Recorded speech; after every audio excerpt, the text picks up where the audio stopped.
Le sujet ayant fait l'objet de notre recherche est intitulé « La théologie du mariage à travers l'étude exégétique et thématique, les leçons spirituelles et relationnelles à partir de 12 couples de l'Ancien et du Nouveau Testament. » Notre présentation s'articulera autour des points ci-après. Le contexte et la justification de la recherche, l'approche méthodologique suivie pour l'étude exégétique et thématique simplifiée des couples bibliques identifiés, les principales leçons sur les fondements spirituels et relationnels que nous avons identifiés à partir de l'étude de ces 12 couples et les applications pratiques indispensables pour la réussite du mariage et l'amélioration de l'enseignement pastoral. Puis la conclusion. Excellence, Monsieur le Président du jury, honorables membres du jury, le mariage est confronté à une érosion de ses fondements sacrés de nos jours. Historiquement perçu comme une institution divine, une alliance indissoluble entre un homme et une femme, Genèse chapitre 2, verset 24, cette institution fait face de plus en plus à des défis sans précédent qui remettent en question sa nature, sa finalité et sa pérennité. En effet, les divorces augmentent, les mariages sont retardés, les cohabitations avant l'union prennent de l'ampleur et les jeunes, influencés par les médias et les discours modernes, ont du mal à comprendre la vision biblique du mariage. De plus, les pasteurs et les responsables d'église constatent qu'il devient de plus en plus difficile d'enseigner clairement les principes bibliques du mariage. Or, le mariage occupe une place centrale dans la révélation biblique et dans la théologie. En réalité, dès les premières pages du livre de Genèse, le mariage apparaît comme une institution divine établie par Dieu lui-même. La déclaration solennelle de Genèse 2, verset 24, c'est pourquoi l'homme quittera son père et sa mère et s'attachera à sa femme et les deux deviendront une seule chair, constitue le fondement théologique de toute compréhension chrétienne du mariage. Cette union est présentée comme une alliance sacrée qui engage l'être humain dans sa totalité, corps, âme et esprit.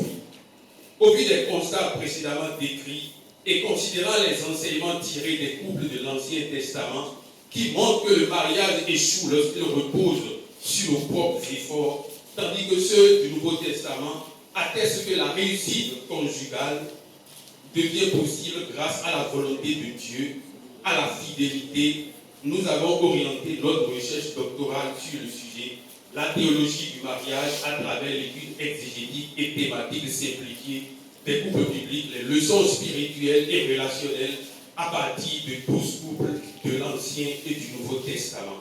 L'objectif général de cette thèse est d'établir à partir de l'étude exégétique et thématique de 12 couples de l'Ancien et du Nouveau Testament un corpus de leçons qui définissent les fondements spirituels et relationnels indispensables pour l'édification des foyers et l'amélioration de l'enseignement pastoral. L'approche méthodologique suivie pour y parvenir à considérer en l'étude exégétique et thématique à travers la contextualisation des couples, l'analyse textuelle des actions et dialogues, puis l'identification des leçons pratiques.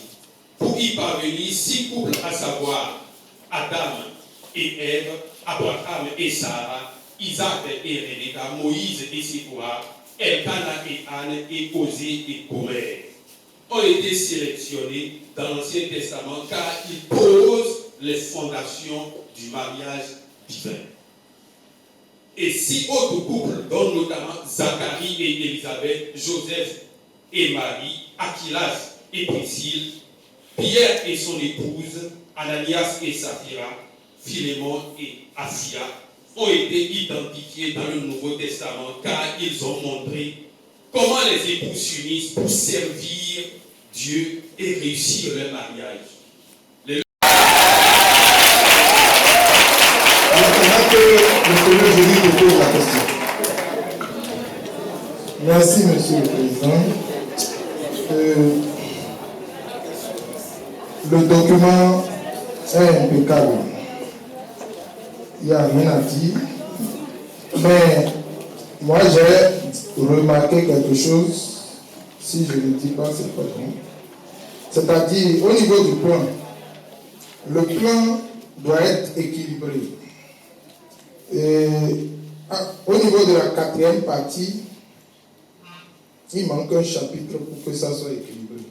Donc, vous allez vous arranger pour corriger cela. Parce qu'à chaque niveau, il y a 3 chapitres. Donc, ça doit être respecté partout. Donc, c'est la seule chose que j'ai remarqué. Le document est impeccable. Je pose ma question. Et comment ces enseignements théologiques peuvent-ils être appliqués dans les relations conjugales de nos jours? Appliqués dans les relations conjugales de nos jours.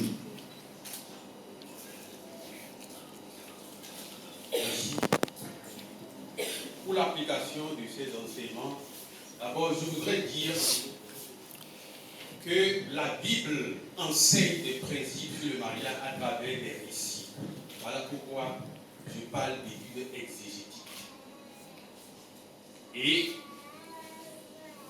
je me suis dit qu'il faille que je réfléchisse à établir un modèle holistique, un modèle global, combinant exégèse, études thématiques, principes spirituels et relationnels, leçons spirituelles et relationnelles, et ensuite application pratique. Comment est-ce qu'on peut faire l'application? Si je prends par exemple le couple Isaac et Rebecca, développé dans le livre de Genèse, la Bible dit que Isaac aima Rebecca. Mais lorsque nous étudions en profondeur leur histoire, comment se fait-il que, au départ, le couple qui s'est aimé de cette façon, comment se fait-il que, malgré toutes les dispositions que Abraham, le patriarche, a prises avec son serviteur Élisée, toutes ces dispositions, l'ange de Dieu est intervenu dans le choix de Rebecca. Nous tous, nous sommes convaincus que Dieu était intervenu d'une façon spéciale. Mais comment se fait-il que sur la base de cet amour, la Bible dit Isaac aima Rebecca? Comment se fait-il que sur malgré cette base-là, malgré cette fondation qui a été mise en place par le patriarche, qu'à la fin, Rebecca puisse dire je suis dégoûté de la vie, je suis amer? Comment se fait-il que ce couple-là, à un moment donné, il puisse avoir dislocation? Leur enfant, Jacob et Esaü, à un moment donné, Esaü a dit je vais tuer Jacob. Comment ils ont géré leur relation malgré l'amour de base? Ça pose un problème. Que être spirituel, il y a être spirituel dans le mariage, mais il y a aussi le côté relationnel. J'ai donc imaginé un modèle holistique pour combiner les deux. Et de façon pratique, je fais appel à ce que nous appelons le test de l'amour. Pour que dans l'église, on puisse commencer par faire des tests. J'ai l'habitude de faire ces tests-là. On fasse des tests d'amour. J'ai présenté le test de la cour de l'amour. De façon pratique, j'amène les jeunes candidats au mariage à être en mesure d'apprécier l'allure de l'amour que la personne exprime en fonction des semaines, en fonction des mois et en fonction des années. Parce que l'appréciation de cette couple-là montre si l'amour de la personne est véritable. Ça, c'est le côté pratique de la chose, le test de l'amour. Maintenant, pour les personnes qui sont déjà mariées, il y a un prédécesseur qui a fait un travail excellent, connu de plusieurs, il s'appelle Dr. Gary Chapman, avec un livre qui a été vendu comme un best-seller appelé Langage d'amour. Il a conçu un outil très pratique et qui est adapté presque à toutes les cultures qu'on appelle le langage d'amour. Donc de façon pratique, au sein du peuple de Dieu, il a identifié 5 langages d'amour, c'est les paroles d'appréciation. Donc de façon pratique, il y a certaines personnes qui aiment être valorisées. Mais nous sommes spirituels et nous nous levons avec la Bible, mais nous n'arrivons pas à valoriser notre mari, nous n'arrivons pas à valoriser notre épouse. Si quelqu'un est vraiment sensible aux paroles valorisantes et que toi tu la valorises à un moment donné, la personne ne va pas se sentir aimée. Voilà pourquoi à un moment donné, les couples disent il ne m'aime plus, il ne m'aime plus, il ne m'aime plus.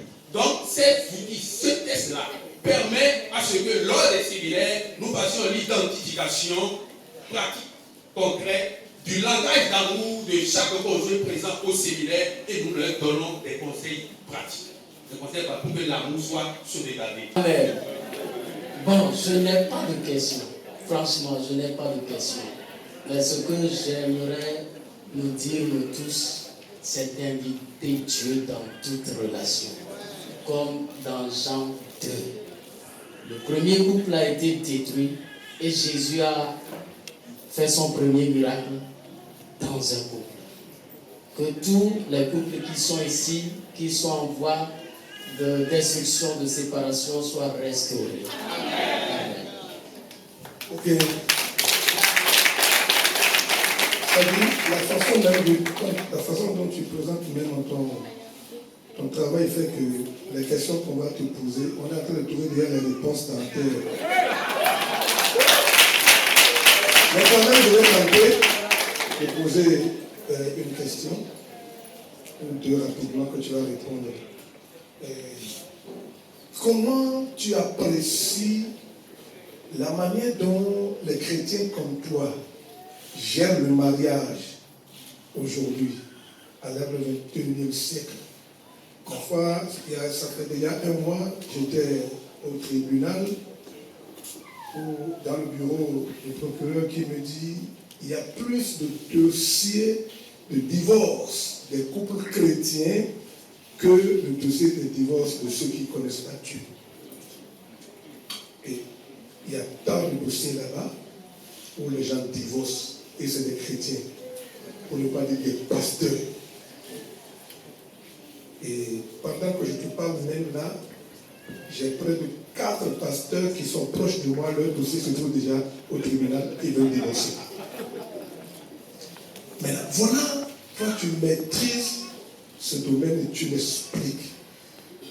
Comment tu vois ça? Et comment on peut faire pour remédier à ce problème-là, cette gangrène qui est en train de ronger le corps du Christ?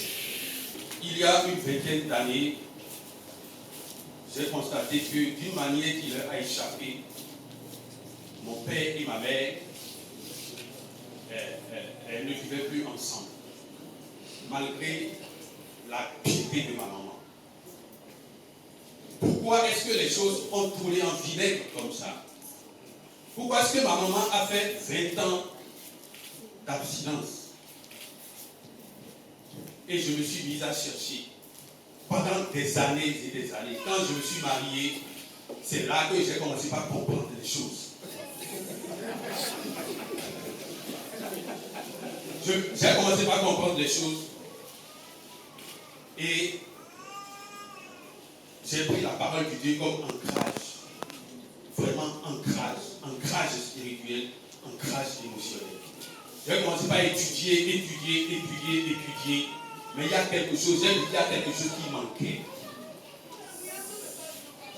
Osée chapitre 6, verset 4, mon peuple périt faute de connaissance. Dans mes recherches, je suis parti au Burkina Faso, j'ai fait une inscription à l'université évangélique de Koinonia. J'ai découvert une faculté qu'on appelle la faculté de vie familiale et de conseil conjugal. Et c'est là les choses sont devenues beaucoup plus claires dans ma tête. À l'université évangélique Koinonia, j'ai vu qu'il y avait une faculté qui faisait sortir les conseillers matrimoniaux, les conseillers conjugaux. Et il y avait une autre faculté qui faisait sortir les pasteurs. Ça veut dire que les choses ne sont pas les mêmes. Et quand j'ai observé un peu mon pays,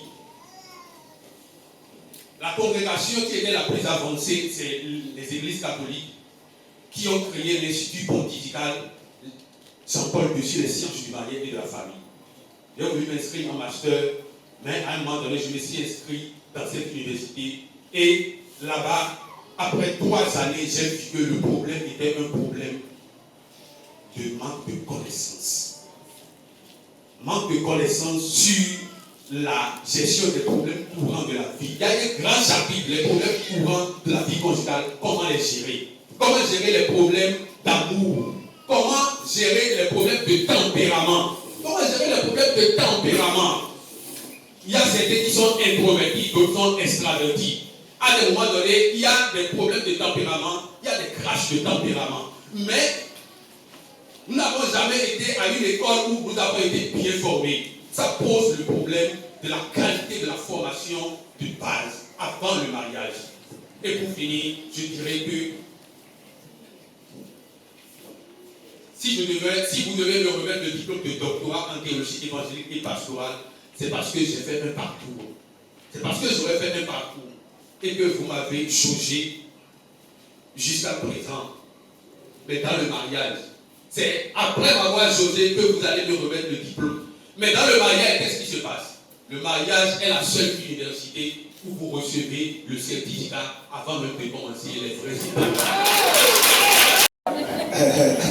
Avec ton éloquence, et tu as aussi une langue mielleuse.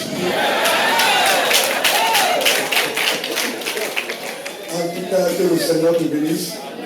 Nous avons apprécié ton travail et puis on a compris que ce que tu nous présentes sont également des expériences que tu as vécues au niveau de tes parents et puis toi tu es rentré dans le jeu.